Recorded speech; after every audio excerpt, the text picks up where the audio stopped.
1 Corinthians chapter 13, verse 6. Love does not delight in evil, but rejoices with the truth. Hello, and welcome to Pathlight Studio. My name is Carol Hunsberger, and I am delighted to have you join us for the 8th episode in the series Unlocking Purpose through Communication, Faith, and Confidence. In previous episodes, we've been discussing ways that we can build our self-confidence by surrounding ourselves with positive people, by understanding some of our limitations and the power of words, how they can be used to uplift and motivate, but also how to keep those shadows at bay. In this episode, we want to undertake this idea of honest relationships and how they can build our self-confidence. But let's connect the dots.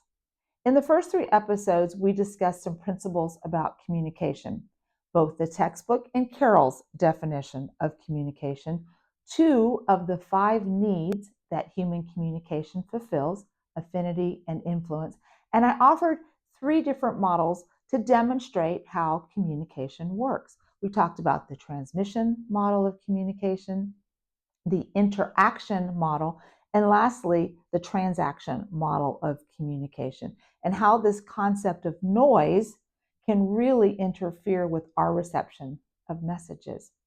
And then I talked about self-concept and how our self-concept is formed by the way we view ourselves and how we are affirmed by others. We ultimately become.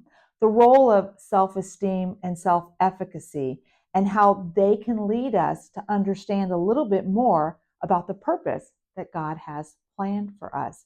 We talked about the importance of positive people, our balcony people who stand and cheer us and are rooting for our success. We talked about acknowledging our limitations and becoming vulnerable and asking for help from other people who are more gifted in other areas to help us with our journey. And the last episode was all about words, that dialogue, that tape, that internal tape that we play, that sometimes we need to just shut off, and that we need to grace ourselves with positive and affirming words the way we grace others. So all of this is to help us build self-confidence so that when we recognize our purpose, we will feel that we have the skills and the abilities to undertake God's mission. I want to discuss 3 more needs now that human communication fulfills and explain how they fit with this idea of honest relationships. 3 additional ideas or concepts that communication fulfills. The need for understanding. We want to have knowledge about our world. We want to understand how things work and operate. Based upon the knowledge and the way we learn things work, or ideas that we've been given, we make decisions. And once a decision has been made, we seek confirmation from other people. Understanding. Let's think about buying a house. There's a lot of things to know before you make that decision to purchase a specific piece of property. You need to know about the neighborhood. You need to know about fair market value. You need to know if you can afford it.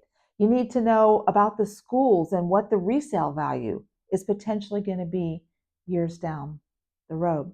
And based upon this understanding, you seek information from friends, from colleagues, from real estate professionals. And once you have all of this knowledge, then you need to make a decision. But once your decision has been made, now you're looking for people to confirm a decision that's already been made. Once someone has made a decision, they're not asking you for advice. And when you give them advice at this stage, you're robbing them of their self-reliance. A lot of times people come to us and they want our help. But what they really want is someone to just listen to them while they talk it out. And we've all had friends that have talked to us about certain things and we just let them go. And when they're done, they go, "Oh, I feel so much better. I just needed to get that off my chest." Yes, most people just want a sounding board. They don't need your advice. They just need your support for a decision that they've already made. Where the honesty comes in is when they're looking for information, when they're seeking knowledge that they're going to make a decision. Honest relationships provide us clarity and direct our steps to the right path, and they play a huge part in developing our full potential. Some characteristics of honest relationship: truthfulness without harm. While honest people do not sugarcoat the truth, they don't use it as weapons. They work to make us better. Honest relationships are open and transparent. There's no need for guessing games or a hidden agenda. Honest relationships, honest people have pure motives, and their motive is to be involved with us to bring out our potential because they really do want the best for us. Proverbs chapter 24, verse 26. An honest reply is like a kiss on the lips. Another characteristic of honest relationship is mutual trust and reliability. Both people in the relationship feel safe and they know they can count on one another. There's no fear of betrayal and manipulation or deception, just a deep sense of security. When we're in an honest relationship with someone, we know we can tell them anything and they're still going to respect where we're coming from, and they're not going to use the information that we impart against us. We know they're not going to gossip. We know they're not going to spread it. We know they're not going to you're not going to tell other people about our problems. It's between us, and we feel safe and secure that when we become vulnerable, that our honest friendships, they're not going to take advantage of that vulnerability. Characteristics of honest relationship: they provide accountability and growth. Honest relationships push you to be better, and more supportive, and they're not controlling. And lastly, a characteristic of a supportive relationship is a foundation of love and respect. Real relationships are based on kindness, care, sincerity, and a desire to uplift one another. They are fulfilling and they do align with our purpose and our faith. Proverbs chapter 27, verse 17. As iron sharpens iron, so one person sharpens another. These relationships keep us accountable to our purpose, helping us to grow and to stay on track. Some different ways that they can build self-confidence is by they encourage us and they affirm that we are headed in the right direction. They give us a peace of mind, and we know that we can rely on them. When you are in an honest relationship with someone and they praise you and they tell you that what you're doing, that they see that in you, the confidence that that brings out in you, because you know they're telling you the truth. They offer constructive feedback, which holds you accountable to your potential. When you see someone doing something right and you know they are headed on the right path, you see it, you know this about them, let them know it. We crave honesty in this society because there's a lot of falsehood and there's a lot of mistruths that are being spread. I was at Mass a couple of months ago, and two pews behind me, this woman was singing, and she had the most beautiful voice. And I thought our choir could really use her gift. So after Mass, I had never met her before. I went and I sat down next to her, and I said, I just want to stop and tell you that I really enjoyed your beautiful voice. It made Mass really special today. You should be singing in our choir. Can I introduce you to the choir director?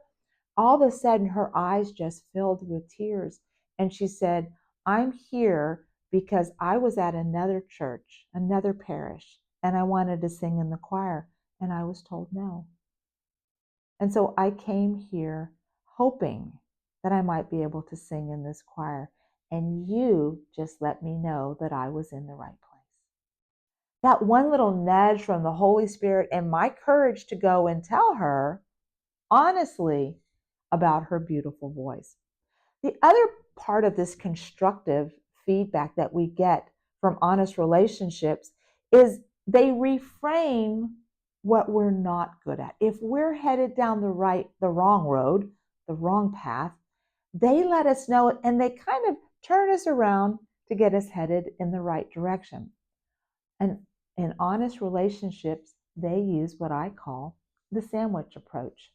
And this is when, if you need to say something constructively to encourage a change in someone, if they're misdirected, we do like a sandwich. The bun would be a positive. Here's what you're doing right. The meat part of the sandwich. Here's some ways I think that you could change that would be beneficial. And then the bun, the bottom part of the sandwich, that's the affirmation statement. Once you make this change, this is what I think can happen for you. Let me give you an example. When I was a senior in high school, I tried out for the local community college swim team.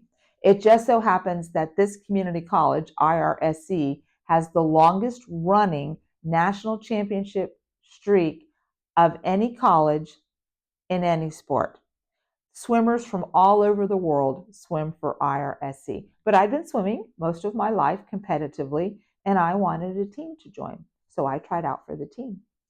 Several weeks after I tried out for the team, the assistant coach, Reed, came and met me at my lifeguard job at the beach.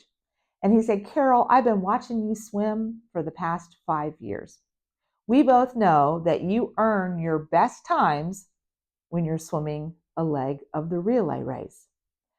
We cannot offer you a scholarship to swim at IRSC. Yes, you'll make the team, but I have to tell you, you probably won't swim in many competitive races because there's going to be other swimmers on this team that have better times and are more talented than you.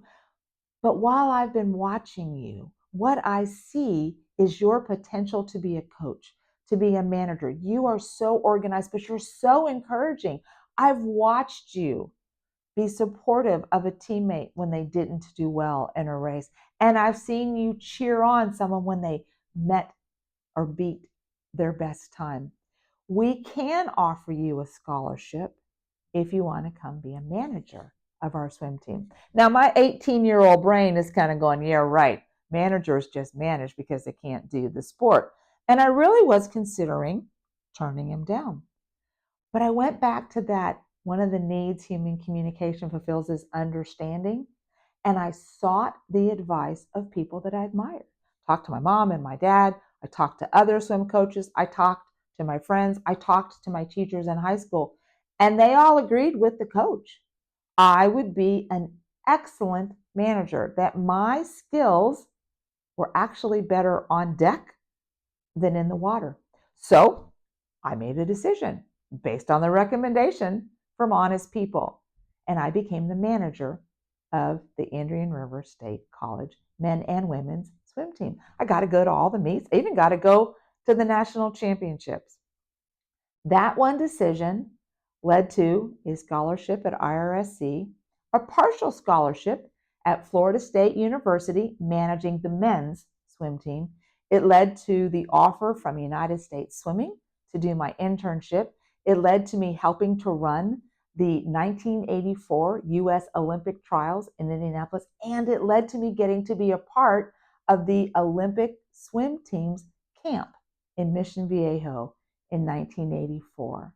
While I didn't get to attend the actual Olympic Games, boy, when I watched my friends on television getting their gold medals, I knew I had a fraction of a part in helping them win the gold. And it all transpired because of an honest coach who saw potential in me that I didn't know. Another way that honest relationships build confidence is they create this deep, authentic connection with the other person. We know that when we're vulnerable with them, they're going to take care of our vulnerability, that they have our best interest at heart, and they can be one of our greatest blessings because they lay this foundation for trust and acceptance when times get tough and the struggles are real. Yes, honest relationships, They build self-confidence because they support us in the difficult time, because they don't tell us what we want to hear. They tell us what we need to hear. And we know their motives are pure. They are sincere, and they want the best for us. I was adopted when I was an infant, and I grew up in a wonderful, loving, supportive, and generous family. As far back as I can remember, on my birthday, my dad and I would go to Mass. At the end of Mass, he'd take me to where the candles were, and he'd ask me to light a candle and say a prayer of thanksgiving for the woman who gave me up. And he would tell me it had to be one of the hardest days of her life, giving up a child. It was truly a selfless decision. He would light a candle and he would tell me that his prayer was for Thanksgiving and giving him one of the greatest joys of his life, his precious little girl. Many years later, when I was in high school, my parents sat me down and said if I ever wanted to search for my birth family, they would be very supportive. And they gave me some non-identifying information, some background information about my birth family. I decided that I wasn't going to search for my birth family at that time and while my parents were alive, because to me, that would be disrespectful. Why would I need to go search for something when I had the best of the best? It wasn't until my father was on his deathbed right before he died that he asked me, he made me promise that if I ever found and met my birth family, to offer his thanks for him being able to have one of the greatest joys of his life. I didn't begin to search for this birth family until my sabbatical year, and it was one of my top 10 goals that I was going after in my dream quest. Between the non-identifying information, the census data from when I was born, and search angels, we discovered the name and address of the person we felt was my birth mother. I was 99.9% sure I had the right person. And I decided to honor my father's request and write a thank you note. I wasn't asking for a meeting. I wasn't asking for a relationship. I simply wanted to say thank you. So I wrote a 4-page thank you note talking about my life with my family, my now family, my career, my hopes, my dreams, just everything I thought a birth mother would want to know about the child she gave up for adoption. Now, before I sent the letter, because of my need to have others help me with my writing skills, I allowed several people to read the letter and I asked for feedback. Everyone really liked the letter. My one friend, my dear friend, read the letter and she said, "Your letter is fine." She goes, "But I know how terrified of rejection you are. Have you considered what it will be like if she rejects you?" And I have to be honest, I hadn't even thought about that. Was so far out of the realm of possibility because I wasn't expecting a relationship. I just wanted the opportunity to say thank you. Well, now I started really thinking about it. Well, what am I going to do if she rejects me? And I prayed about it, and I really came to the conclusion that no matter what, all I was doing was saying thank you. It didn't really matter what the outcome of the letter was. I sent the letter registered mail because I wanted to make sure she got it and she signed for it, because I didn't know if her children knew about me, if her husband knew about me, and I didn't want to cause any issues. I sent it the day after Thanksgiving, registered mail. I had my 4-page thank you letter. I had probably 6 or 7 pictures, photographs in there of myself and my family. And I sent a self-addressed envelope so that if she wanted to mail me a response back, she could. 4 weeks later, I received my return envelope back with all of the pictures that I had sent and a short little note that was written on the back of a gift tag that we would put on a Christmas present. And it went something like this: "Sorry, Carol, you will have to search elsewhere. Good luck and God bless. And she signed her name. I was mortified. I had accused someone of being my birth mother, and it wasn't her. I was beyond upset. I was so disappointed in myself, and I felt terrible. Eric took me aside and he said, "Honey," he said, "you found your birth mother. She's just not ready for a relationship. Let's let it rest." But while I was disappointed that there wasn't any other kind of response, and I did look at it as a rejection, I was really, really thankful for this honest friend who helped me to consider this possibility of rejection so that when I was rejection, it didn't sting as bad as it could have. Truth eliminates doubt. You don't have to wonder where you stand with honest relationship. Honest feedback sharpens us because we improve through real guidance. Genuine relationships give security when we feel safe and valued. Trust in relationship leads to trust in ourselves. When people believe in us, we learn to believe in ourselves. And I think that's a gift that we should be really grateful for. Speaking of gratitude, I'd like to kind of take a little segue here and say thank you to you, my viewers, for all the positive comments that you've been sending my way, for the encouragement, for your suggestions. I appreciate you that you are on this journey with me and that I get to live out my purpose out loud. Yes, it's been a little risky, and I have been learning so much because I too need to be reminded of the information that's on these videos. I may understand them, but I still need to put these concepts into practice. With each episode, I am learning a lot about myself, a lot about the new information that I'm researching that I can bring to you, especially tying it all to the scriptures. And I'm learning a lot about technology, but I'm grateful that you've chosen to walk alongside me. So, what is this week's Stepping Stone Challenge? Well, I have a couple of things that I'd like you to consider participating in. I'd like you to list 3 people who tell you the truth when it's hard to hear. 3 people who encourage and challenge you to grow, and 3 people who you know would walk alongside you in difficult times. These are people where if something tragic happened in your family, they'd jump on the plane and they'd be next to you as soon as they could. Now, they might all be the same 3 people in each one of these areas, or there might be some differences. Once you have all these people listed in the different areas, how do these relationships strengthen you? And how do you, because you should be a partnership in these honest relationships, how do you show honesty and authenticity in these relationships? And remember, you can get full directions for these stepping stone challenges in a Google Doc link in the description box below.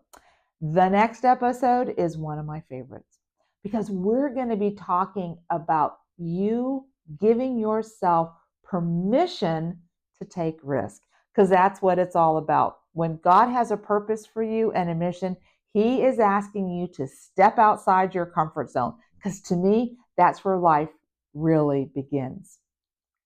Some final thoughts.